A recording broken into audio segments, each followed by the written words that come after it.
On a commencé ce matin par une introduction un peu récapitulative de tout ce qu'on a pu faire depuis septembre maintenant. L'opportunité digitale est un vecteur d'accélération de la transformation managériale. On a commencé à travailler sur des mises en situation. Ça consistait par groupe de 3 en fait à jouer des rôles avec un intervieweur, un interviewé et un observateur qui lui était là un peu pour détecter les éventuels éléments pépites, dire la quintessence, ce qui fait qu'un manager innovant et digital. Et voilà, vous pouvez lancer vos interviews, vous avez 20 minutes devant vous. J'ai sorti le thème. J'ai une consigne en tant qu'intervieweur. Qu'est-ce que ça représente à tes yeux le plaisir au travail? Un dispositif à base d'interviews. Le sens de cette première demi-journée, c'est plus finalement de réfléchir à qu'est-ce qu'une bonne question, qu'est-ce qu'une moins bonne question. Donc moi, je me suis éclaté avec un klaxon à faire bip bip et à noter des bonnes pratiques managériales. On a une première pépite juste là. Donc c'était plutôt sur la thématique de comment je pose des questions, comment j'embarque les personnes en face de moi, de façon à avoir des choses qui soient porteurs pour après. On a une deuxième pépite sur la table juste ici. Ils viennent de trouver leur première pépite juste là-bas. On peut les applaudir effectivement. Ensuite, on a fait à midi la grande séance où là, il y a une quinzaine de managers qui sont venus nous rejoindre pour se prêter au jeu. Aujourd'hui, il s'agissait d'élargir au maximum à d'autres managers des infras, mais aussi à d'autres personnes. Là, on en a vu aujourd'hui qui venaient des services. En tout cas, des personnes qui ont la volonté de faire bouger les choses. Le but, c'est de faire remonter des bonnes pratiques de façon transparente. Expérience plutôt sympathique, conviviale.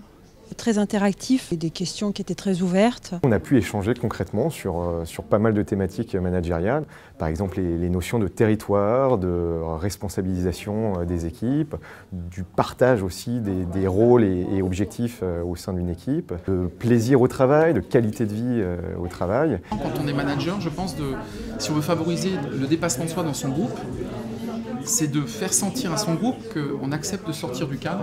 Il faut avoir un style de management qui donne envie de dépasser sa zone de confort.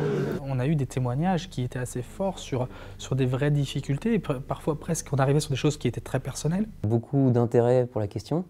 Beaucoup d'idées aussi. Oui, on a pu faire émerger un certain nombre de bonnes pratiques. Un bon échange, voilà, certaines choses pourraient être mises en place. Comment est-ce qu'on pourrait communiquer autrement, faire réfléchir les gens autrement? Et les gens, dans un autre contexte, se découvrent autrement, quoi.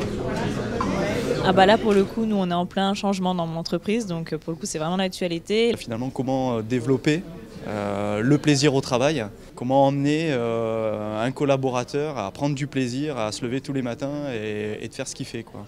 Un salarié motivé, impliqué, qui marche en confiance, il travaille 2 fois mieux, ça c'est sûr. On a vécu avec aussi l'historique de l'entreprise, ses habitudes, ses coutumes, ses us et coutumes, et qu'aujourd'hui, je pense qu'il faut s'adapter à un autre mode de management. Avec les nouvelles modalités de travail, les outils digitaux, nos nouvelles organisations, c'est un sujet qui est toujours, qui est vraiment d'actualité en fait. Qui, en tant que manager, nous titille tous les jours. Manager, c'est pas qu'un métier en fait, on a plusieurs casquettes. Il faut travailler sur les RH, même mine de rien, il faut travailler sur le métier, il faut travailler sur la professionnalisation. Moi, ce que j'ai trouvé très intéressant, c'était effectivement la question en elle-même et les réponses de nos collègues aussi. C'est aussi une forme de richesse. On se rend compte qu'on est à une période où le manager, en tout cas les managers qu'on a rencontrés, sont vraiment volontaires pour expérimenter des nouvelles choses. Tout ça a pour but finalement de faire évoluer le système managérial. Et je pense que dans le chemin qu'on construit, ce temps de midi a été une révélation, en tout cas pour moi, c'est que ce dispositif il est très bien en one-to-one, mais finalement, de changer un peu les règles du jeu en faisant des moments d'échange par équipe, ça apporte quelque chose de plus. Un tel qui rebondit sur les propos d'un autre, et puis un troisième qui va intervenir, puis le quatrième qui repose une question. Et c'est là en fait toute la richesse du dispositif, au-delà de repartir avec une boîte à outils de bonnes pratiques.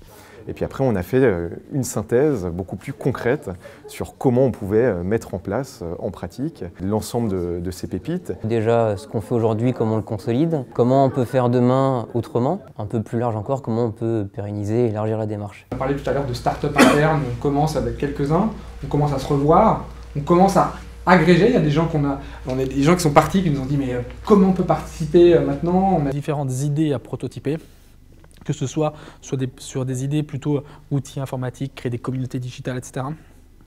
Que des idées de créer des cercles d'échange, de créer des communautés auto-apprenantes pour se dépasser, pour aller plus loin dans nos managements.